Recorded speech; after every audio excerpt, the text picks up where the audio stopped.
Assalamualaikum warahmatullahi wabarakatuh. Innal hamdalillah nahmaduhu wa nasta'inuhu wa nastaghfiruh wa na'udzu billahi min shururi anfusina was sayyiati a'malina may yahdihillahu fala mudilla lahu wa may yudlilhu fala hadiya lahu. Wa asyhadu an la ilaha illallah wahdahu la syarika lah. Wa asyhadu anna Muhammadan abduhu wa rasuluh. Allahumma shalli ala Muhammad wa ala ali Muhammad. Allahumma anfa'na bima 'allamtana wa 'allimna ma yanfa'una wa zidna ilma. Ma'asyiral muslimin rahimani wa rahimakumullah. Kita bersyukur kehadirat Allah Subhanahu wa ta'ala. Sekian nikmat Allah anugerahkan kepada kita. Pentingnya syukur kepada nikmat. Asyukru al-hafidhu al-jalibu. Syukur itu menjadikan nikmat terus bersama dengan kita, menjadikan sebab tambahan kenikmatan-kenikmatan yang lain.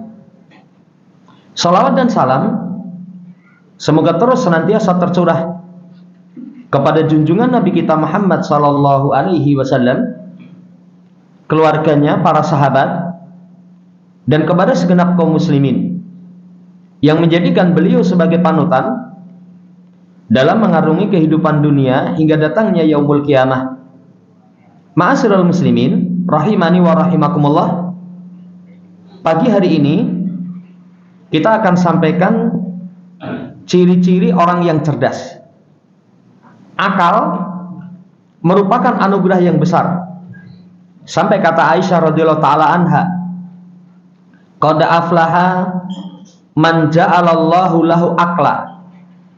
Sungguh beruntung orang yang Allah jadikan baginya akal. Bahkan kata ulama yang lain, ma utiya ahadun afdalu minal aql. Tidaklah seseorang diberikan sesuatu anugerah yang lebih utama dibandingkan dengan kecerdasan akal. Sampai kata Wahab bin Munabbih, hilangnya gunung batu bagi syaitan itu lebih mudah dibandingkan dengan melawan al-mu'minul aqil, seorang mukmin yang berakal. Saudara yang saya hormati, siapa orang yang berakal itu? Siapa orang yang cerdas itu? Para ulama terangkan, orang yang cerdas itu yang akalnya lurus, yang akalnya itu selamat. Wahum alladzina yantafi'una bil wahyi, yang mereka itu bisa mengambil manfaat dari wahyu. Demikian pula mereka fahami apa yang Allah turunkan ala muradillah, sesuai dengan apa yang Allah Subhanahu wa taala kehendaki. Wa ya'maluna bi kalamillah raja'an sawabihi wa khaufan min iqabihi. Orang yang cerdas itu mengamalkan ucapan Allah, mengharapkan pahala, takut akan siksa Allah Subhanahu wa taala. Saudara yang saya hormati, itu yang disebut dengan orang yang cerdas. Makanya nanti dalam Al-Qur'an sifat orang yang cerdas itu Allah Subhanahu wa taala sebut mereka dengan ulul albab. Orang-orang yang memiliki albab. Albab itu seperti yang kita sebutkan tadi, memiliki akal yang lurus, memiliki fitrah yang selamat. Itulah yang disebut dengan orang-orang yang cerdas. Lah ciri mereka itu nanti banyak disebutkan di dalam Quran. Yang pertama, tanda seseorang itu cerdas, Allah sebutkan di surat Az-Zumar ayat 17 sampai 18. Kata Allah, walladzina ijtanabut taghut ayya'buduha wa anabu ilallah lahumul busra fabashshir ibad alladzina yastami'unal qaula fayatabi'una ahsanah ulaika alladziina hadahumullah wa ulaika hum ulul albab.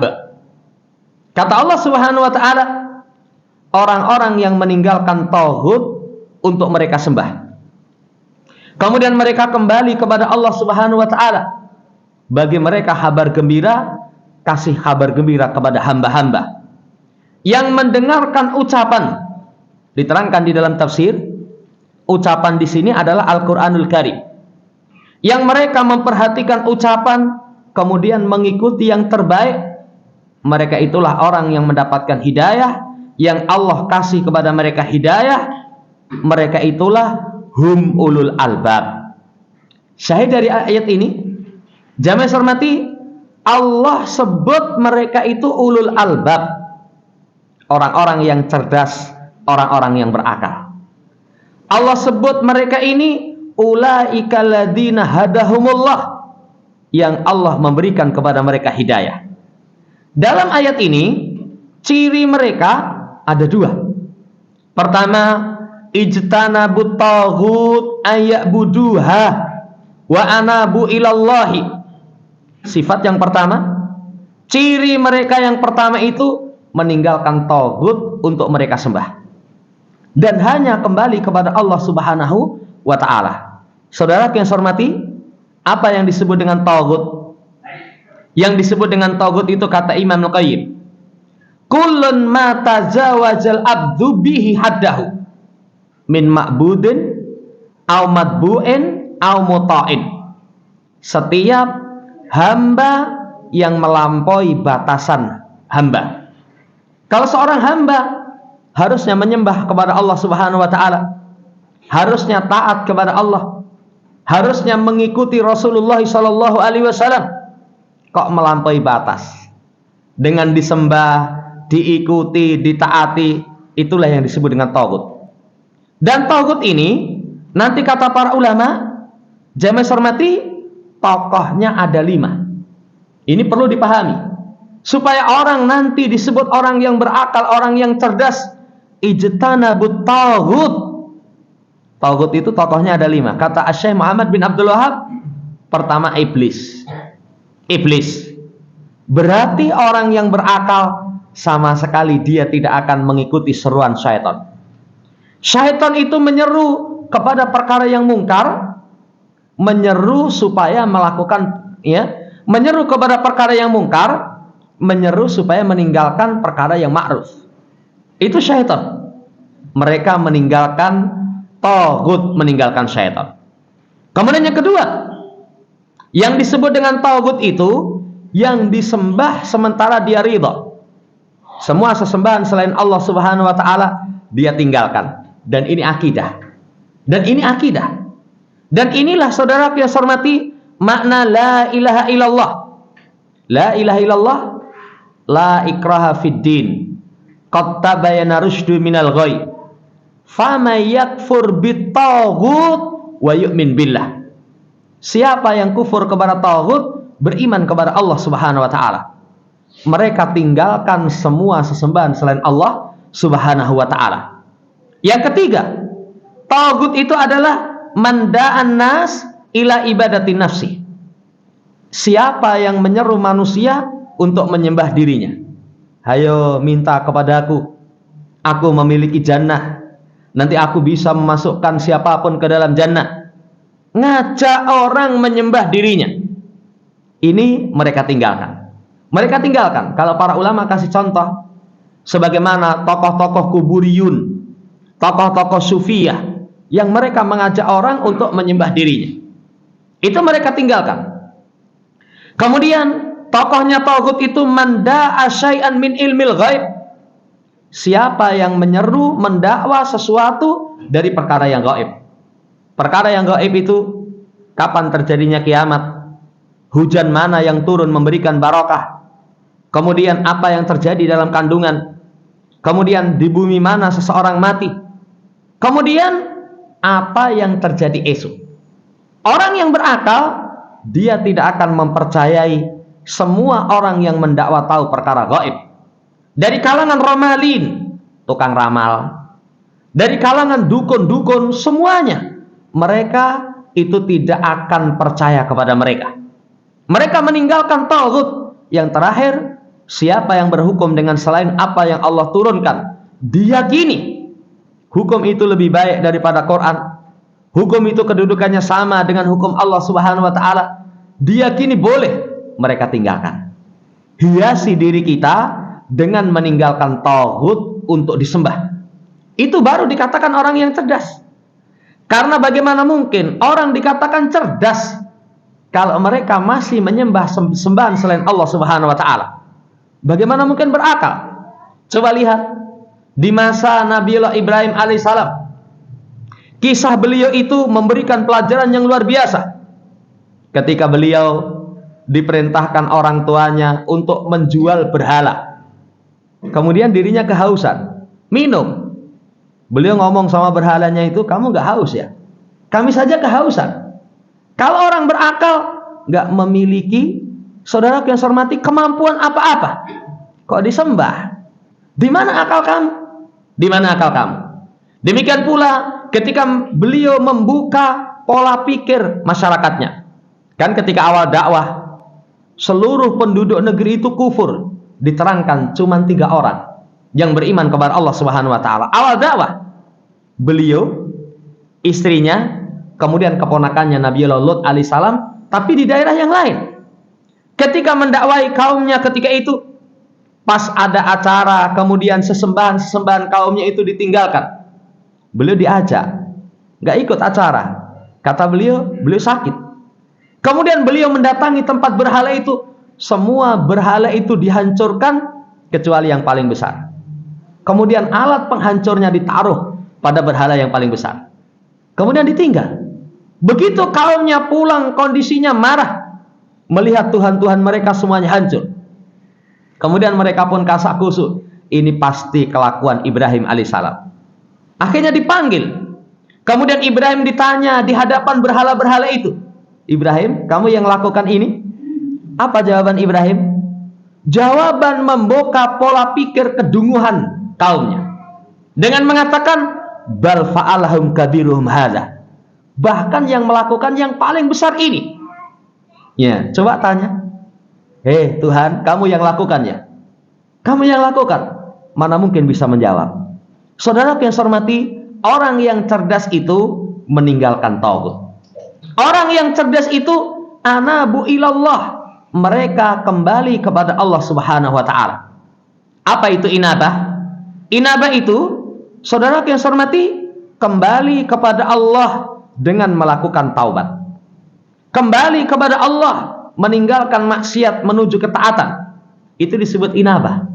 Saudara yang saya hormati, sifat yang pertama, mereka tinggalkan taghut untuk mereka sembah. Mereka hanya kembali kepada Allah Subhanahu wa taala. Semua urusan hanya Allah. Semua urusan hanya Allah Subhanahu wa taala. Bahkan tidak pernah terbesit dalam dirinya, walaupun hanya sekejap, walaupun hanya sesaat. Sebagaimana dzikir pagi, ya hayyu ya qayyum bi rahmatika astaghitsu aslih li sya'ni kullah wala takilni ila nafsi tarfata ain. Jangan serahkan urusanku ya Allah kepada diriku, walaupun hanya sekejap pandangan mata. Orang yang cerdas, mereka kembali kepada Allah Subhanahu wa taala. Saudara yang saya hormati, poin ini kalau diperluas, sekian ayat, sekian hadis Nabi SAW kasih contoh. Ketika senang, mereka ingat kepada Allah, kembalinya kepada Allah Subhanahu wa taala. Ketika mereka mendapatkan musibah, mereka pun kembali kepada Allah. Lihat ayahanda Nabiullah Yusuf alaihissalam mendapatkan ujian kehilangan anak. Yang anak itu isunya dibunuh. Kemudian yang disangka pembunuhnya itu saudara sekandung. Coba betapa berat musibahnya. Sampai diterangkan sedih, nangis. Air mata sudah tidak keluar, yang keluar darah. Tapi apa yang beliau lakukan? Innama afku bathi wa husni ilallah. Aku adukan kesedihanku hanya kepada Allah Subhanahu wa taala. Itu orang yang cerdas. Karena mereka tahu semua urusan, apalagi ketetapan Allah, kalau diadukan kepada makhluk, apa makhluk bisa memberikan solusi? Nggak mungkin bisa memberikan solusi. walaupun kebanyakan kita ketetapan Allah kita keluhkan kepada makhluk. Ya Allah, kenapa? Kenapa?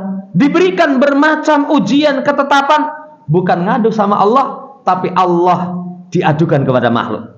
Saudaraku yang saya hormati, itu bukan orang yang cerdas. Orang yang cerdas, anabu ilallah. Ini ciri yang pertama. Kemudian ciri yang kedua, yastami'unal qaula fayattabi'una ahsanah. Kata Allah Subhanahu wa taala, yastami'unal qaula. Istama'a itu beda dengan sami'ah. Kalau sami'ah itu mendengar, tapi kalau istama'a memperhatikan. Orang yang cerdas memperhatikan Al-Qur'anul Karim, kemudian mengikuti apa yang terbaik. Saudara yang saya hormati, mereka memperhatikan Quran, setelah itu mereka amalkan. Berarti melaksanakan perintah syariat, itu baru dikatakan orang yang cerdas. Kenapa melaksanakan perintah syariat dikatakan orang yang cerdas?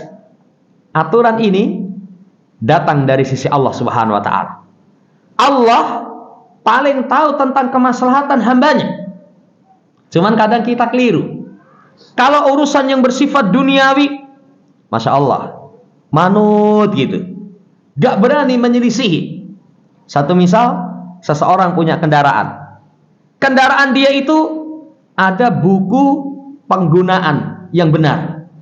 Manut itu, motor bapak, ini bahan bakarnya itu dikasih misalkan pertamax, pertalit. Manut itu. Nanti sekian waktu olinya diganti, nanti ada ya dari part-partnya itu butuh diganti. Semua kita manut. Kenapa? Karena yakin kalau itu kita gunakan sesuai dengan standar yang membuat, pasti akan baik. Apa berani? Misalkan seseorang ya kendaraannya itu bahan bakarnya pertalit, sudah ini kasih saja air Zam-Zam, harganya lebih mahal, dan airnya ini Masya Allah air barokah. Nggak berani. Pra percaya ya prakteknya saja. Kasih air, nggak bisa jalan. Nggak bisa jalan. Seorang demikian taat tunduk, saudara yang saya hormati, dengan perkara yang dibuat oleh makhluk. Tapi kadang aturan sang pencipta, padahal aturan sang pencipta itu ahkamul hakimin, sebaik-baik hukum, sebaik-baik aturan, paling tahu kemaslahatan makhluk. Saudara yang saya hormati, kadang orang tidak taat, menunjukkan dia bukan orang yang cerdas. Kalau orang yang cerdas, yakin semua ketetapan Allah Subhanahu wa taala itu pasti yang terbaik. Semua ketetapan Allah Subhanahu wa taala pasti yang terbaik. Di masa Nabi Shallallahu alaihi wasallam dibawakan oleh Imam Qurtubi seorang yang dikenal dengan Raihanatu Quraisy. Raihanah itu tumbuhan yang berbau wangi. Kenapa orang itu digelari Raihanatu Quraisy? Tumbuhan yang berbau wangi dari kalangan Quraisy, karena dia memiliki 4. 1, harta melimpah. 2, keluarga besar. 3, ketokohan. 4, kecerdasan. Coba kalau orang sudah memiliki 4 ini, kalau di tempat kita sugih, yang 2 keturunan keluarganya banyak, yang 3 tokoh. Tokoh itu bisa formal, bisa tidak formal. Jabatan kamu apa? Oh, saya jenderal. Ya, saya gubernur. Ada yang tidak formal. Oh, saya kalau masyarakat sini ya sesepuhnya saya. Terakhirnya zaman hormati memiliki gelar. Kalau orang sudah memiliki 4 itu luar biasa. Itu kalau secara duniawi. Lah kisahnya orang ini mendengar Nabi kita Muhammad sallallahu alaihi wasallam itu membaca Quran. Sementara orang-orang musyrik menuduh Nabi Muhammad SAW itu dengan 3 tuduhan. 1 penyihir, 2 penyair, yang 3 orang gila. Orang yang digelari Raihanatu Quraisy ini, kalian tuduh Muhammad penyihir. Saya tahu itu mantra-mantra sihir. Kan mantra sihir itu, kalau dalam pembahasan para ulama itu disebut dengan mantra jampi-jampi. Kalimatnya nggak jelas, qomat kamit. Makanya sambil qomat kamit membaca mantra. Kan sihir begitu. Yang dibaca Nabi itu bukan nggak jelas. Yang dibaca Nabi itu jelas, gamblang, bukan qomat kamit. Kalian tuduh Muhammad penyihir, batal tuduhan kalian. Kemudian kalian tuduh Muhammad itu sebagai penyair, saya ini ahli syair. Apa yang dibaca Muhammad itu bukan syair. Kalian tuduh Muhammad itu orang gila, saya tahu celotehan orang gila. Orang gila itu walaupun mungkin ngomong, iya, saudara yang saya hormati, tapi orang bisa memahami. Omongannya misalkan kelihatan bagus, wi wong edan loh mas. Orang akan paham. Tapi apa yang dibawa oleh Muhammad, diucapkan oleh Muhammad, atasnya keindahan, bawahnya itu keindahan, tengahnya itu melimpah. Sampai Allah Subhanahu wa taala tantang, kalau memang orang bisa mendatangkan semisal Quran, silahkan datangkan. Nggak ada itu yang bisa menjawab tantangan Allah Subhanahu wa taala. Orang yang digelari Raihanatu Quraisy ini hampir saja masuk Islam. Ini orang yang berakal. Orang yang berakal itu yastami'unal qaula, mereka memperhatikan Quran, dia akan tahu. Ini nggak mungkin. Ucapan manusia nggak mungkin. Nggak mungkin ucapan manusia. Setelah itu dia ikuti. Hampir saja masuk Islam.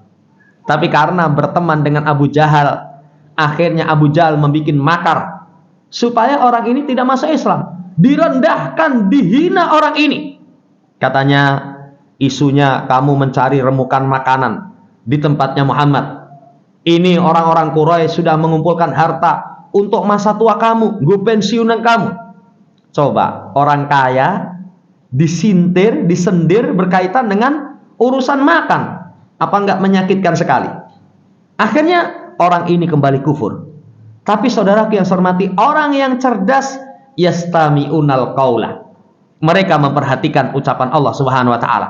Setelah itu mereka ikuti. Mereka amalkan. Maka kalau seorang pengen tahu, saya cerdas apa enggak sih? Saya cerdas apa enggak? Coba bagaimana sikap kita terhadap Al-Qur'anul Karim. Seberapa besar ketundukan kita kepada Al-Qur'anul Karim.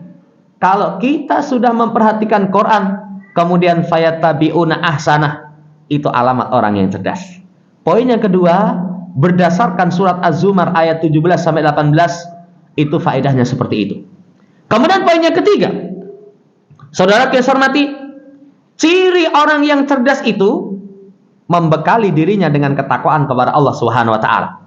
Disebutkan di surat Al-Baqarah ayat 197. Yang ayat ini kaitannya dengan bekal melaksanakan ibadah haji. Dan lebih umum semua bekal kehidupan-kehidupan kita. Kata Allah Subhanahu wa taala, "Wa tazawwadu fa inna khairaz zadit taqwa wattaquni ya ulil albab." Kata Allah Subhanahu wa taala, berbekalah kalian. Sesungguhnya sebaik-baik bekal itu ketakwaan kepada Allah Subhanahu wa taala. Bertakwalah kepadaku wahai ulul albab, wahai orang-orang yang cerdas. Kata Allah Subhanahu wa taala, wahai orang yang berakal, takwa. Kesimpulan ayat ini, orang yang cerdas itu yang membekali dirinya dengan ketakwaan kepada Allah Subhanahu wa taala. Kenapa berbekal dengan ketakwaan? Karena semua bekal itu nanti akan habis. Semua bekal itu nanti akan hilang. Kita punya anak, kita bekali misalkan dengan harta yang melimpah, rasa khawatir. Bapak meninggal, omah wis disiapke, kendaraan sudah dipersiapkan, semuanya sudah komplit. Apakah nanti nggak akan habis? Nanti akan habis. Nanti akan habis. Orang yang cerdas membekali anak-anaknya itu dengan ketakwaan. Sampai kata Nabi Shallallahu Alaihi Wasallam, "Mana hila waladun waladahu khairun min adabil hasan." Tidak ada pemberian orang tua kepada anak yang lebih baik daripada adab. Tidak ada anugerah orang tua kepada anak yang lebih baik dibandingkan dengan bekal agama. Berumah tangga, biasanya kalau orang berumah tangga apa bekalnya? Ada yang berbekal misalkan fisik, ketampanan, kecantikan. Berapa lama seseorang bisa mempertahankan kecantikan, ketampanan? Saudara yang saya hormati, nggak lama kok. Kadang diri kita ketika menikah, wah, wajahnya begitu tampan. Tapi berapa lama? 10 tahun, 15 tahun, wis ruwet itu. Sudah ruwet. Istri kita awal kita menikah, wah, ini bidadari ini. Nggak sembarangan itu. Berapa lama dia bisa mempertahankan tubuhnya? Kadang memiliki anak 1, anak 2. Loh, kok wis kaya mbok-mbok? Loh, memang wis dadi simbok kok. Saudara yang saya hormati, kalau bekal berumah tangga hanya dari sisi fisik, berapa lama akan bisa bertahan? Kalau bekalnya hanya semata harta, berapa lama bisa bertahan? Tapi bekal terbaik itu adalah ketakwaan. Makanya dalam Islam, kalau seorang mencari pasangan fatfar bidatid din, agama, orang yang cerdas itu membekali dirinya dengan ketakwaan. Apa itu takwa? Takwa itu, kalau definisi yang sering disampaikan di mimbar Jumat, anta mala bi taatillah ala nuri minallah tarju thawaballah wa antatruka maksiatallah ala nuri minallah tahafa iqaballah. Kamu melaksanakan amal ketaatan, kata Tolak Ibn Habib, dengan sesuai bimbingan cahaya dari Allah, sesuai dengan syariat. Kemudian kamu harapkan pahala di sisi Allah Subhanahu wa taala. Kamu tinggalkan maksiat. Kemaksiatan ditinggalkan dengan cahaya dari Allah Subhanahu wa taala, takut akan siksa. Itu disebut orang yang bertakwa. Berarti bekal yang terbaik, dan ini merupakan ciri orang yang cerdas. Amalannya dibangun di atas 2. Keikhlasan, kemudian ittiba kepada Rasulullah SAW. Dan itu pelajaran dari bulan Dzulhijjah. Belum lama kita tinggalkan hari-hari yang penuh dengan keagungan, menyembelih, puasa, haji. Para ulama terangkan, apa pelajaran dari itu semua? Ada 5 di antaranya. Satunya ikhlas. Orang haji, man hajjalillah. Orang sholat hari raya, orang menyembelih, inna sholati wa nusuki wa mahyaya wa mamati lillah. Pentingnya keikhlasan. Pentingnya keikhlasan. Kemudian pelajaran yang kedua, jamaah hormati, supaya seseorang itu membekali diri sesuai dengan keteladanan dari Nabi Shallallahu Alaihi Wasallam. Kenapa orang kalau mau berangkat haji kok latihan manasik? Karena kalau haji tidak sesuai dengan manasiknya Rasul, nggak akan diterima. Khudhu'ani manasik aku. Ngeyel. Misalkan harusnya dia wukuf di Arafah. Enggak, saya enggak wukuf di Arafah sajalah. Kenapa? Rame. Enggak akan diterima itu. Rukun, enggak bisa ditinggalkan. Atau misalkan seseorang, ya saya wukuf, tapi enggak tanggal 9. Oh uyak-uyakan gitu kok, saya tanggal 12 saja. Enggak diterima. Pelajarannya supaya melandasi ibadah itu dengan keteladanan kepada Rasulullah SAW. Sama ketika menyembelih. Pelajaran Dzulhijjah, orang menyembelih itu, saudara yang saya hormati, binatangnya sesuai teladan Nabi. Kalau nggak sesuai nggak diterima. Orang misalkan nonton sapi, kambing, onta, dia bawa kuda. Wah ini kuda nggak sembarangan ini, kuda balap ini. Saudara yang saya hormati, dia sembelih, nggak diterima kok. Tidak diterima. Menunjukkan pentingnya ittiba kepada Rasul SAW. Itu orang yang bertakwa. Bekali diri kita dalam ibadah, ikhlas, nyentuh Rasul Shallallahu Alaihi Wasallam. Sebagian ulama memberikan definisi takwa. Apa itu takwa? An yuta Allah fala yu'sa, wa yudkara wa la yunsa, wa yushkara wa la yukfar. Orang yang bertakwa itu 3. Taat, tidak maksiat. Taat itu kalau ada perintah, nggih. Kalau ada larangan, siap kami tinggalkan. Itu taat. Yang kedua, ingat, tidak lupa. Nanti akan disebutkan sendiri. Ciri orang yang cerdas itu senantiasa berzikir. Kemudian yang ketiganya, syukur tidak kufur. Syukur tidak kufur, itulah orang yang bertakwa. Saudara yang saya hormati, sifat yang ketiga orang yang cerdas, yang membekali diri dengan ketakwaan kepada Allah Subhanahu wa ta'ala. Kemudian yang keempat, sifat orang yang cerdas itu yang mereka mentadaburi ayat Allah. Kitabun anzalnahu ilaika mubarak liyadabbaru ayatihi waliyadzakkara ulul albab. Surat Shad ayat 29. Kata Allah, satu kitab yang kami turunkan ia kepadamu, satu kitab yang diberkahi. Satu kitab yang diberkahi.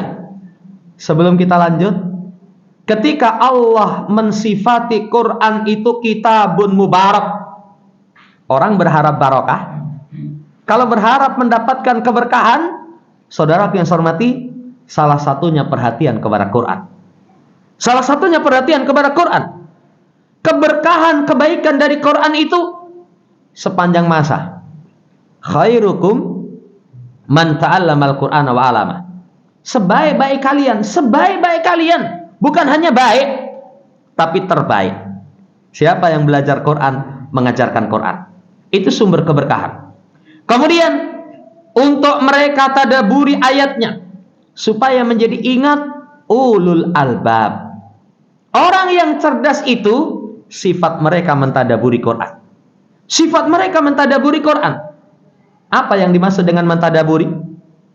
Kata para ulama, mentadaburi itu at-tafakuru fi ma'ani al-fadhihi wa ayatihi wa ta'amulu al-awamira wa nawahi wal qisas wal ansal wal i'tibaru bi kullin ma fihi.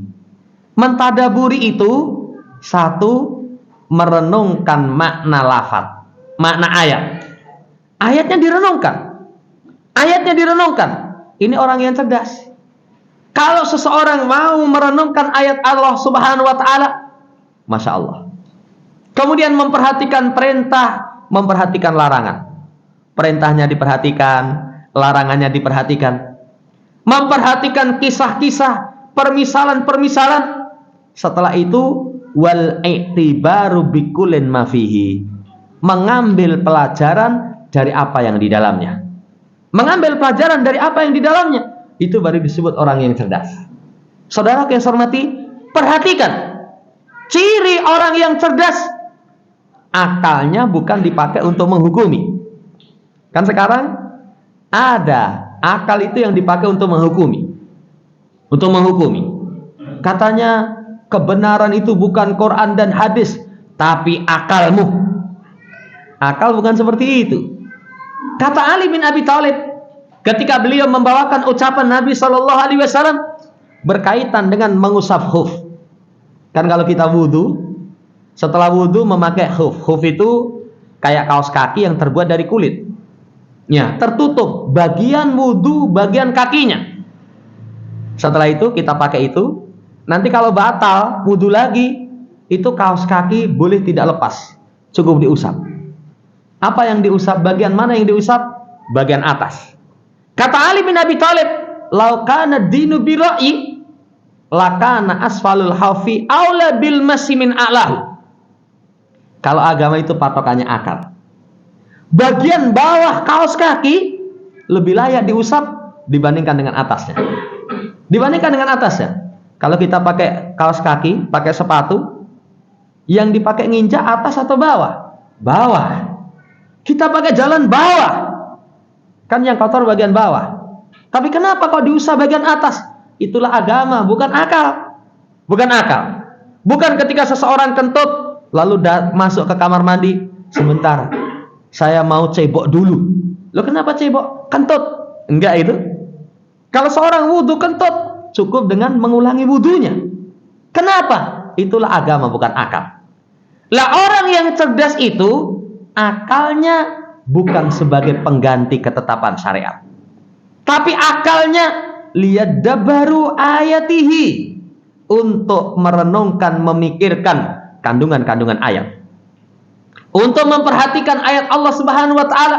Setelah itu diambil pelajaran, itu baru dikatakan orang yang cerdas. Baru dikatakan orang yang cerdas. Saudara yang saya hormati, makanya nasihat ulama, Quran itu nanti yang dibutuhkan satu. Bagaimana bisa mengambil pelajaran? Seorang membaca satu ayat, yang ayat itu menancap dalam hatinya, menjadikan hatinya gemetar, air matanya menetes. Lebih baik daripada seseorang membaca sekian ayat tapi cuma di lisan, tidak memberikan pengaruh di hati. Karena fungsi ayat itu dibacakan adalah supaya bertambah keimanan. Ya, sebagaimana dalam ayat wa idza tuliyat alaihim ayatihi zadatsum imana. Dibacakan ayat, bertambah keimanannya. Lah itu dengan cara dipahami, direnungi, diperhatikan. Saudara yang saya hormati, orang yang cerdas akalnya dipakai untuk mentadaburi ayat Allah Subhanahu wa taala. Ini sifat yang keempat. Sifat yang keempat. Makanya kalau baca Quran, cobalah yang kita baca itu diiringkan dengan kitab tafsir. Dengan kitab tafsir. Kalau para ulama misalkan kasih contoh, apa kitab tafsir yang ringkas? Tafsirnya Syekh Abdurrahman As-Sa'di. Kalau sudah ada terjemahan, masya Allah itu. Jadi kita baca, misalkan nanti terjemahannya, kita renungi, kita resapi, masya Allah luar biasa. Ini saudara yang saya hormati, poin yang keempat, sifat orang yang cerdas. Kemudian yang kelima, sifat orang yang berakal, orang yang cerdas itu disebutkan di surat Al-Imran. Disebutkan di surat Al-Imran ayat yang ke 191, 190 sampai 191. Kata Allah, "Inna fi khalqis samawati wal ard wa ikhtilafil laili wan nahar la ayatil liulil albab." Sesungguhnya dalam penciptaan langit dan bumi, perputaran malam dan siang, sungguh terdapat tanda-tanda kebesaran Allah bagi orang yang berakal, bagi orang yang cerdas. Kemudian disebutkan kelanjutannya, alladzina yadhkurunallaha qiyaman wa qu'udan wa ala junubihim wa yatafakkaruna fi khalqis samawati wal ard rabbana ma khalaqta hadza batila subhanaka faqina adzabannar. Mereka zikir kepada Allah berdiri, duduk, berbaring. Kemudian merenungkan penciptaan langit dan bumi.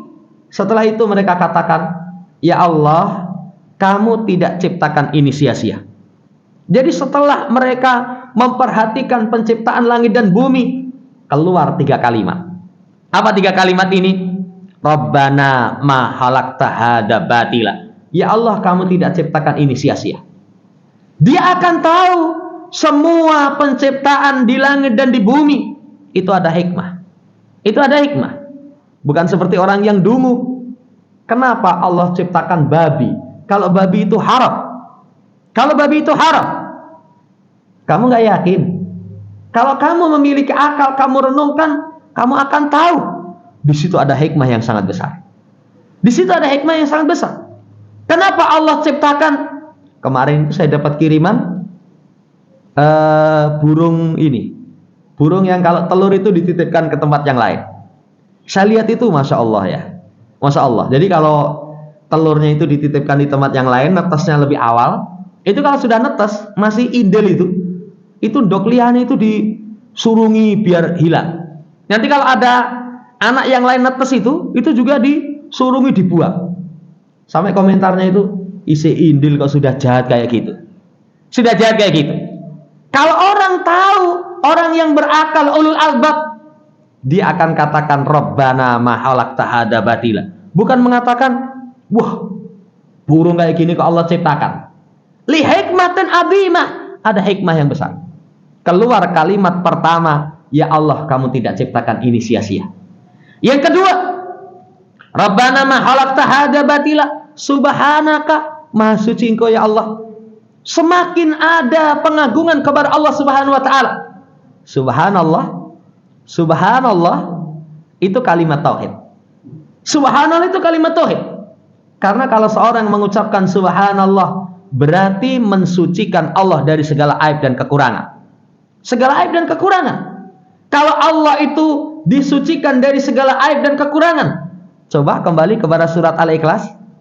Qul huwallahu ahad, Allahus samad. Katakan Muhammad, dialah Allah yang Maha Esa. Allah as-samad, yang memiliki kesempurnaan sifat sehingga semua makhluk bergantung kepada Allah. Beribadahnya hanya kepada Allah. Merenungkan ayat kauniyah melahirkan saudara yang saya hormati pentauhidan kepada Allah. Yang terakhir semakin takut. Gunung yang demikian besar, langit yang tinggi demikian agung, itu Allah Maha mampu menciptakan. Allah Maha mampu menciptakan. Makhluk yang demikian besar Allah Maha kuasa. Faqina adzabannar, ya Allah, jaga kami dari azab api neraka. Semakin takut kepada Allah Subhanahu wa ta'ala. Kesimpulan dari poin yang kelima, saudara yang saya hormati, sifat orang yang cerdas manakala dia menghiasi dirinya dengan dua. Satu, merenungkan ayat kauniyah. Membaca ayat kauniyah. Dan membaca ayat kauniyah ini modalnya ternyata cuma dua. Kecerdasan akal, yang keduanya ketulusan hati. Kalau orang memiliki kecerdasan akal, memiliki ketulusan hati, dia akan bisa membaca ayat kauniyah. Tapi kalau ayat syar'i itu dia harus bisa baca Quran. Baca Quran. Wah, baca Quran itu kalau bagi orang yang nggak bisa, sulit luar biasa kok. Sulit luar biasa. Lawang kita saja yang sudah belajar, orang katakan lancar, begitu bersimpuh di hadapan guru, yang guru itu bacaannya sesuai standar. Kita baca baru Al-Fatihah saja, Al-Fatihahmu salai 20 itu. Ya, jangankan kok sudah sampai ayat-ayat yang akhir, baru mulai alhamdulillah. Jangan ala, bukan qalqalah, bukan ham, baru mulai itu. Baru mulai anaam, bukan anaam, magdu, bukan magdu. Saudara yang saya hormati, baru mulai. Itu kalau kita menyadari ternyata kita sangat kurang. Ayat syariah itu butuh pembelajaran yang luar biasa. Bacanya sudah benar, nanti paham maknanya, nggak gampang itu. Nggak gampang. Lalu kadang orang diberikan kecerdasan menghafal Quran sampai apal. Di pojok ini, nomornya ini, halaman sekian, apal. Tapi ternyata memaknai ayat, lah kok luput. Saudara yang saya hormati, kalau ayat syariah butuh bekal ilmu. Ayat kauniyah, orang kalau punya kecerdasan, punya hati yang baik, mampu membaca. Nggak usah membaca ayat yang di langit dan di bumi. Wa fi anfusikum afala tubsirun. Kata Allah, dalam diri kalian, apakah kalian tidak memperhatikan? Diri kita sendiri saja kalau kita baca ayat Allah yang ada di dalamnya. Tadi 3. Rabbana ma khalaqta hadza batila. Subhanaka faqina adzabannar. Saudara yang saya hormati, sifat orang yang berakal dalam ayat ini merenungi ayat kauniyah. Yang kedua, berzikir. Orang yang berakal itu berzikir. Kenapa orang yang berzikir itu disebut orang yang berakal? Coba lisan kita. Lisan kita itu kalau dipakai selain dzikrullah, berat itu di akhirat. Kita pakai misalkan ngobrol ngalor ngidul. Taruhlah obrolan kita ini, saudaraku yang saya hormati, tidak ada kemaksiatan. Rugi apa untung? Rugi. Karena orang misalkan go barisa tong cerit. Tong cerit itu tongkrong cerita. Iya, yang hobinya teh, sudah teh cong itu. Teh cong itu tehnya langsung dimasukkan, kasih pakai gula batu. Wah, hawane adem, enak ya. Semalam dia cerita seperti itu, asyik. Apakah dia beruntung? Walaupun gak ada kemaksiatan, rugi. Waktu terbuang percuma, tidak ada nilai kebaikan. Tidak ada nilai kebaikan. Apalagi ketika lisan itu dipakai untuk selainnya. Tapi kalau lisan orang pakai zikir, orang yang cerdas itu senantiasa berzikir. Setiap kalimat zikir, kebaikan. Zikir itu ketenangan hati. Zikir itu kekuatan jiwa. Zikir memberatkan timbangan. Sampai kalau seorang pengen timbangannya di akhirat itu kuat, berat, apa sarana memberatkan timbangan kita di akhirat? Salah satunya zikir. Subhanallah tamla'ul mizan, subhanallah walhamdulillah tamla'ani ma bainas samai wal ardh. Subhanallah memberatkan timbangan, subhanallah walhamdulillah. Kalau diwujudkan benda, itu memenuhi langit dan bumi. Jamaah yang hormati, orang yang cerdas itu lisannya dipakai untuk berzikir. Cuman betapa banyak kita ini untuk berzikir demikian berat. Selesai sholat, berapa lama sih zikir kita selesai sholat? Astaghfirullah, Allahumma antas salam, Allahumma la mani lima ataita. Ya, berapa lama kita berzikir? Enggak lama itu. Tapi betapa sering seseorang melalaikan zikir-zikir yang seperti itu. Zikir-zikir yang seperti itu. Awal mana jadi imam, kadang kaget itu. Ketika mengimami itu, amin. Wah, jamaah akeh.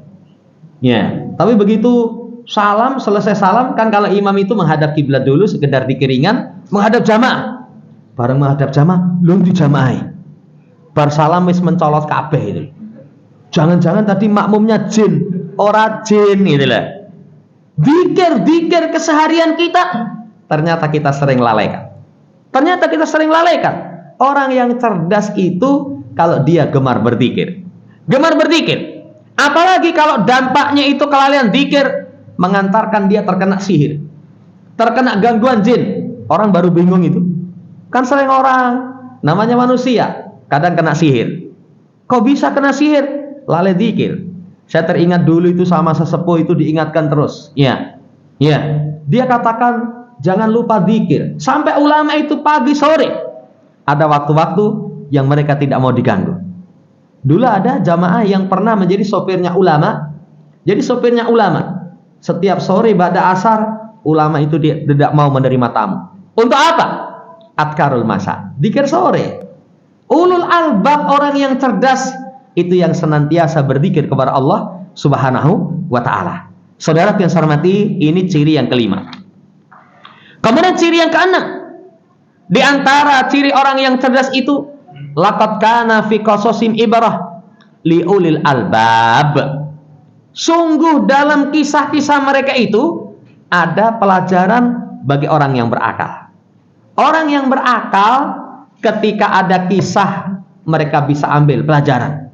Saudara yang saya hormati, kandungan Quran itu 3. Tauhid, keduanya itu berkaitan tentang kisah, ketiganya tentang perintah larangan, kemudian nikmat, kemudian adab. Seputar itu kisah. Orang yang berakal itu bisa mengambil pelajaran dari kisah.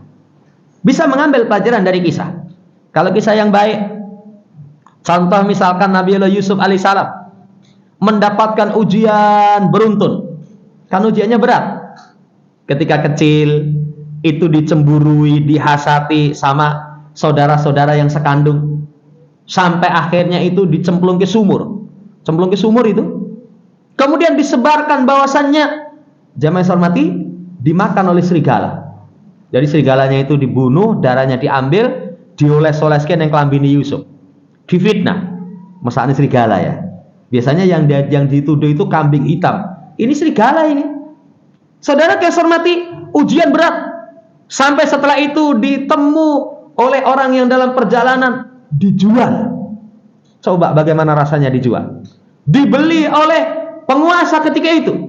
Begitu beranjak remaja, digoda sama Imratul Aziz. Digoda oleh seorang perempuan yang memiliki kedudukan, cantik, kaya raya, pintunya semua ditutup, diajak. Itu bukan ujian ringan itu. Kalau Yusuf saiki mesti, wah saya darurat ini.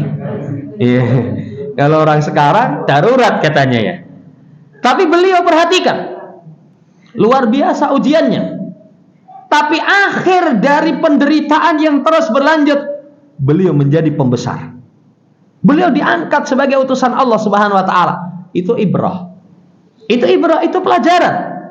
Saudara yang saya hormati, orang yang cerdas itu ketika mendapatkan ujian, dia tidak akan hancur, dia tidak akan remuk, dia tidak akan berpikiran sudah nggak ada masa depan. Orang kalau yang cerdas mengambil pelajaran dari kisah penderitaan. Oh, ini awal keberhasilan. Ya sama kayak orang usaha itu, gagal adalah merupakan awal keberhasilan. Lah ini gagal terus modalin teh. Tapi senantiasa optimis. Itu kisah yang baik. Kalau kisah yang buruk misalkan, apa yang kamu sombongkan? Kekuasaan? Tidakkah kamu membaca kisah Fir'aun? Jangan tanya kekuasaan Fir'aun. Besar, luar biasa. Hancur ketika tidak tunduk kepada Allah Subhanahu wa ta'ala. Apa yang kamu sombongkan? Harta kamu yang melimpah? Apa harta kamu itu bisa menyamai Qarun? Qarun itu memiliki harta yang kunci perbendaharaannya itu dipikul sekian puluh orang yang kuat, itu nggak kuat. Padahal kunci dengan harta itu besar mana? besar hartanya. Apalagi kalau di masa sekarang, kuncinya itu cuma cili itu, saat jempol gini, ceret-ceret gitu. Kuncinya cuma kecil. Saudara yang saya hormati, kamu lebih kaya daripada Qarun? Gak ada orang yang mengatakan lebih kaya kepada Qarun. Tapi Qarun tidak beribadah kepada Allah Subhanahu wa taala. Akhir kesudahannya Allah tenggelamkan beserta hartanya di dalam bumi. Sampai di Solo saja kalau ada orang macul yang sawah gatrok emas, wah hartanya Qarun mencelat teko kene gitu. Padahal Qarun tinggalnya di mana? Sejauh sana. Saking kayanya orang sombong dengan kekayaan. Apakah kamu nggak ambil pelajaran dari kisah Qarun? Kalau orang misalkan bangga dengan kecerdasannya, oh saya ini ahli. Coba lihat, apakah kamu bisa mengalahkan kecerdasan Haman? Haman ini kalau bahasa kita mungkin menteri pembangunannya. Kata Firaun, "Man Haman, ibni li surha, bangun menara yang tinggi. Saya pengen ngingok Tuhani Musa." Ya, saya ingin melihat Tuhannya Musa. Saya ngira Musa itu bohong. Karena bila Musa, Tuhanmu di mana? Tinggi di atas arsy. Makanya kalau orang punya pemahaman Allah itu tidak tinggi di atas arsy, ternyata itu diwarisi dari Firaun. Wah, keras ya. Lah memang seperti itu kok ayatnya. Apa yang lebih cerdas daripada Haman? Siapa yang lebih cerdas daripada Haman? Tapi perhatikan, ketika tidak tunduk kepada Allah, hancur ditenggelamkan. Saudara yang saya hormati, kisah itu terdapat pelajaran hanya bagi orang yang berakal. Orang yang berakal itu semua kisah kehidupan dia bisa petik pelajaran. Oh, seperti itu toh. Oh, seperti itu toh. Ternyata dia bisa petik dari pelajaran. Saudara yang saya hormati, ini sifat orang yang berakal yang keenam. Yang ketujuh, sifat orang yang berakal itu memiliki hikmah. Nanti disebutkan, ya, diberikan hikmah kepada siapa yang Allah kehendaki. Dan siapa yang diberikan hikmah, sungguh diberikan kebaikan yang banyak. Wa ma yadzakaru ulul albab. Wa ma yadzakaru illa ulul albab. Surat Al-Baqarah ayat yang ke-269. Orang yang cerdas itu memiliki hikmah. Apa itu hikmah? Hikmah itu nanti diterangkan oleh para ulama. Mengetahui kebenaran, kemudian mengamalkan. Itu disebut dengan hikmah. Hikmah itu kalau seseorang mampu mengendalikan diri. Sampai ulama itu kasih contoh. Hikmah itu seperti lizam alladhi yudha'u fi famil faras wad dawab li'annahu yamna'ul hayawan an muhalafati raqibihi. Hikmah itu seperti tali kekang yang diletakkan di mulut kuda atau binatang. Mungkin kalau bahasa kita keluh lah. Keluh itu nanti mengikuti, menjadikan binatang itu tunduk kepada pemiliknya. Coba kalau kemarin Idul Adha itu beleh nggak pakai keluh. Wah, rekoso itu. Apalagi sapinya ini adalah sapi masih keturunan banteng. Wah, rekoso itu. Tapi kalau pakai keluh, pegang keluhnya, manut dia. Orang yang hikmah itu senantiasa dia mampu kendalikan dirinya.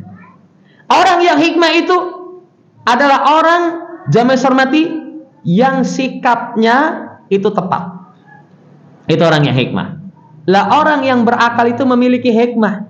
Memiliki hikmah. Dia tahu kapan tersenyum, kapan tidak tersenyum. Kapan dia harus berbicara, kapan dia tidak harus berbicara. Kapan ketika berbicara, ucapannya seperti apa. Orang yang hikmah, dia tahu. Kan kalimat itu kadang, kalau orang yang bijaksana, kenapa kamu nggak pakai kalimat ini? Kenapa pakai kalimat ini? Karena ada hikmah. Karena di satu tempat, kita menggunakan kalimat amalan ini, amalan yang bid'ah. Wah, ini mesti garis keras ini. Kuingko mesti anggere bid'ah, sesat di neraka. Karena di satu tempat menggunakan kalimat seperti itu tidak hikmah. Tapi dengan apa kalimatnya? Menyelisih petunjuk Rasulullah Shallallahu Alaihi Wasallam. Orang yang berakal, yang cerdas itu memiliki hikmah. Saudara yang saya hormati, berarti berupaya untuk memiliki hikmah. Cara mendapatkan hikmah itu tauhid yang benar. Karena orang itu ketika tauhidnya benar, safaul akidah, nurun ala nur, Nurun ala nuril fitrah wa idrak ala idrakil akal. Kemurnian akidah itu cahaya dari cahaya fitrah. Orang kalau tauhidnya benar, nanti hatinya mendapatkan cahaya. Kalau hati mendapatkan cahaya, keluar hikmah. Keluar hikmah. Orang yang berakal berarti akidahnya dijaga. Orang yang berakal itu memiliki hikmah. Apa sebab mendapatkan hikmah? Syukur. Sulaiman itu termasuk keistimewaannya diberikan hikmah. Fafahamna Sulaiman. Sampai doa Ibnu Taimiyah, Syaikhul Islam Ibnu Taimiyah, itu beliau senantiasa meminta kepada Allah, Allahumma fahimni, ya, pokoknya minta kepada Allah, ya Allah, berikan kepadaku ilmu sebagaimana, ya, berikan kepahaman sebagaimana kepahaman Nabi Allah Sulaiman. Beliau memiliki hikmah, kecerdasan. Sulaiman itu salah satu cirinya mengajarkan syukur. Kalau Sulaiman mengajarkan syukur, jangan tanya Nabi kita Muhammad Sallallahu Alaihi Wasallam. Karena semua nabi yang mereka punya keistimewaan itu ada dalam diri Nabi kita Muhammad SAW. Terkenal doa Sulaiman, Allahumma Rabbi auzi'ni an askura ni'mataka allati an'amta 'alayya wa 'ala walidayya. Ya Allah, kasih ilham supaya bisa mensyukuri nikmat-Mu. Minta supaya menjadi hamba yang bersyukur. Kalau pengen memiliki hikmah, syukur. Ning syukur itu nggak gampang ya. Kalau suruh keluh kesah, wah, gampang sekali. Ya, gampang sekali. Saudara yang saya hormati, itu sebab mendapatkan hikmah. Yang ketiga, sebab mendapatkan hikmah itu jaga anggota tubuh kita dari kemaksiatan. Dari kemaksiatan. Karena maksiat itu memadamkan cahaya. Yang cahaya itu nanti menjadikan seseorang kalau padam, gak memiliki hikmah. Poin yang ke-7. Poin yang ke-8, jamaah saya hormati, bisa membedakan mana yang benar, mana yang salah. Itu di surat Ar-Ra'd ayat yang ke-19. Itu ciri orang yang berakal bisa membedakan mana yang benar, mana yang salah. Lah bagaimana caranya? Supaya bisa membedakan mana yang benar, mana yang salah. Satu, minta tolong sama Allah Subhanahu wa taala. Yang kedua, ketulusan hati untuk mengetahui kebenaran. Kalau orang tulus mencari kebenaran, Allah nanti akan pilihkan kebenaran. Yang ketiga, kesungguhan dalam belajar ilmu nafi'. Yang keempatnya, bersimpuh bersama dengan para ulama. Yang kelimanya, istiqomah di atas ketaatan. Kelak Allah akan anugerahkan kepada dia Al-Furqan. Sampai kalau di surat yang kita sebut tadi, surat Ar-Ra'd ayat yang ke-19, apakah sama orang yang mengetahui apa yang Allah turunkan kepadamu berupa kebenaran dengan orang yang buta? Orang yang buta dengan orang yang melihat saja itu sudah beda. Kalau orang yang melihat, oh, wis padang tribane. Kalau orang buta, padang piye to isih peteng no, matamu buta gitu lah. Lah kalau orang buta, iki gelangan to Mas. Ora gelangan lah, kamu enggak punya mata. Itu dari sisi melihat bisa melihat, enggak bisa melihat, sudah beda. Apalagi mengetahui apa yang Allah turunkan dengan orang yang buta. Jelas berbeda. Saudara yang saya hormati, itu sifat yang ke-8. Terakhir, sifat orang yang cerdas itu lebih mengedepankan amal soleh. Lebih mengedepankan amal soleh. Walladzina sabaru ibtigha'a wajhi rabbihim wa aqamus shalata wa anfaqu mimma razaqnahum sirran wa alaniyah wa yadra'una bil hasanati sayyi'ah ulaika lahum uqbad. Silakan buka surat Ar-Ra'd ayat 19 sampai 22. Sifat orang yang berakal, yang cerdas, sabar, menegakkan sholat, mereka infak, lebih mengedepankan untuk beramal soleh. Kenapa dikatakan cerdas? Kan perlombaan itu ada dua. Ada perlombaan dunia, ada perlombaan akhirat. Perlombaan dunia itu alhaakumut takatsur hatta zurtumul maqabir. Saling berbanyak menjadikan kalian lalai. Perlombaan dunia itu melalaikan itu. Perlombaan dunia itu capek gitu. Saudara yang saya hormati, kadang persaingan, lihat temennya, kuwi mbiyen zaman sekolah itu goblok katanya. Saiki sugih itu. Lah saya sing marahi sekolah kok malah kalah. Hati sudah senantiasa gundah, capek perlombaan dunia itu. Padahal kalau orang yang berakal, dunia itu sudah Allah tetapkan. Kalau sudah Allah tetapkan, kalau memang belum jatah, nggak akan sampai. Nggak akan sampai. Orang itu kalau belum jatah, ada cerita temen, hobinya mancing. Dia mancing, dapat ikan, begitu dapat taruh di belakang. Lah seneng buri itu dipangan ulo itu. Jadi begitu lihat, loh, iwain di entek dipangan ulo. Namanya belum jatah. Tapi kalau orang memang sudah mendapatkan jatahnya, itu tahu-tahu ada orang datang ke rumah bawa gurame, misalkan bawa ikan, wis dibedeti. Nyaw mas, loh dari mana ini? Alhamdulillah mancing. Saya mancingi seneng mangane ora. Alhamdulillah ya. Lo kan ada orang mancing seneng tapi untuk makan gak seneng. Lah kalau sudah jatah kan sampai. Orang yang beriman yakin dunia itu sudah dijatah. Makanya kalau berkaitan dengan urusan dunia, famshu fi manaqibiha wa kulu min rizqi. Berjalanlah di penjuru dunia. Di penjuru belahannya. Artinya urusan dunia itu dalam mencari jalan. Jalan itu telemak itu. Kalau orang dalam urusan dunia berlari, apalagi sampai saling berlomba, sudah nyesel. Orang yang berakal, dia lebih senang berlomba dengan urusan akhirat. Wa fi dzalika falyatanafasil mutanafisun. Urusan kebaikan akhirat hendaknya mereka berlomba. Karena tahu, lah dunia itu memang jatah. Kalau belum dijatah, walaupun orang semangat, nggak akan sampai kok. Kalau dunia itu, oh kerja keras pasti hasil. Kan kadang sampai ada kalimat, ya apa? Usaha tidak mengkhianati hasil. Kowe ngaji urung toh kan? Ya, kamu ngaji apa belum? Kalau usaha itu tidak mengkhianati hasil, orang yang tadi saya berangkat dari rumah jam 4-an, itu ketemu ada orang sudah bawa bronjong, itu mesti paling sugih. Berangkat paling pagi, kadang isya belum sampai rumah itu, belum sampai rumah. Tapi ada orang kadang esok nyantai-nyantai, ya sampai jam 8 itu sudah, ya ngopeni mano, nyingsot-nyingsoti ya. Keluar jam 9, jam 11 wis teko ngomah, butuhnya kecukup itu. Saudara yang saya hormati, tolak ukurnya bukan seperti itu. Jadi kalau seorang berlomba urusan dunia, sudah penyesalan sampai lali kepada kematian. Sampai kalian ziarah kubur, itu dampak kerusakannya. Tapi kalau perlombaan dalam urusan akhirat, ya kan menyesal. Dan ini teladan para sahabat. Para sahabat itu mereka ketika ada orang yang memiliki kemampuan lebih dalam ibadah, mereka sedih. Kita pernah dengar hadis zahaba aludusur bil ujur. Rasul, orang kaya bisa borong pahala. Mereka sholat, kami sholat. Mereka puasa, kami puasa. Giliran mereka misalkan korban dengan sapi yang besar.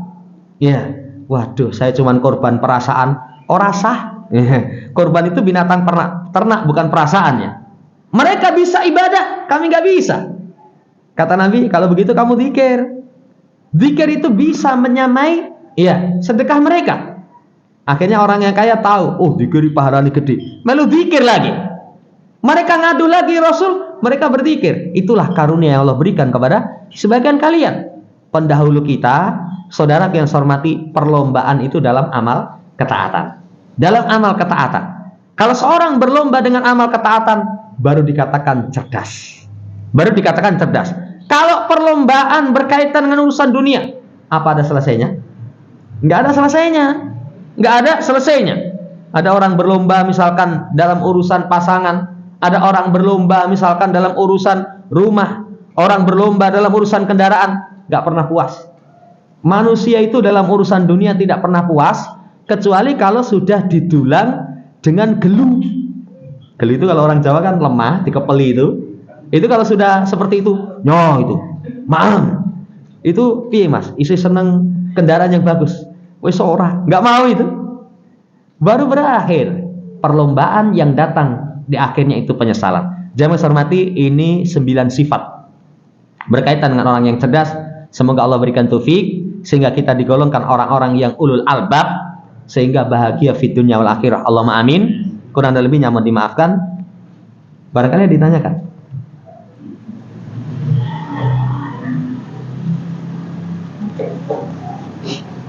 Cukup. Subhanakallahumma rabbana bihamdika asyhadu an la ilaha illa anta astaghfiruka wa atubu ilaik. Assalamualaikum warahmatullahi wabarakatuh.